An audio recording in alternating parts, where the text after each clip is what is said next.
Qasım İmam Həsənin oğludur. 13 yaşda uşaq gecə, Aşura gecəsi hamı sevinir, bu qəmlidir, dizin qucaqlayıb oturub. Dedilər, nə olub sənə? Dedi, sözüm mən əmmə deyəcəm mən, əmmə sözüm var. Gəldi oturdu İmam Hüseynin yanında, dizlərini qucaqladı. İmam deyir, gördü ki, o söz demək istəyir, ədəb imkan vermir.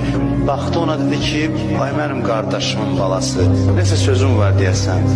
Dedi ki, əmi siz dedi, sabah hamı şəhid olacaq, mən narahatam, görəsən mənə də qismət olacaq ya yox. İmam soruşdu, keyfəl mavtə indək, ölmə münasibətin necədir? Dərhal dedi, əhla minəl əsəl, şəhadət, şəhidlik mənim üçün baldan da şirindir. Qorxuram mənim əlimdən çıxar bu neymət. İmam ağladı, dedi, ağır bir dərdə düçar olandan sonra sən şəhid olacaqsan. Səhərsi gün gəldi, İmam Hüseyndən icazə istəyir. Bilmirəm niyə görə tarixdə bu qəribə bir haldır. İmam Hüseyin ona dedi, yox, icazə vermirəm sənə.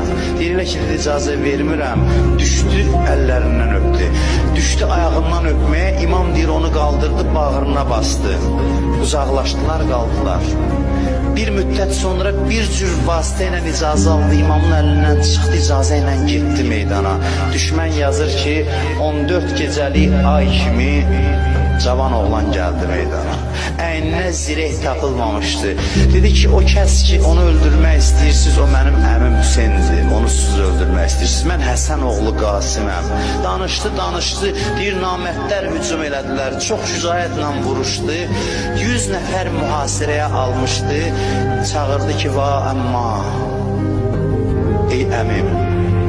Deyir, yazırlar ki, İmam Hüseyin işıq sürəti ilə özünü çatdırdı, toz qalxdı, gördü ki, zərbə vurublar Qasimə, düşmən qaçdı, Qasim İmam Hüseynin dizinin üstündə.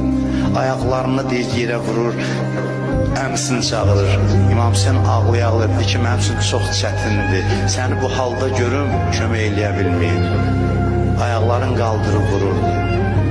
Elə o halda dünyadan getdi, ruhu bədənindən ayrıldı.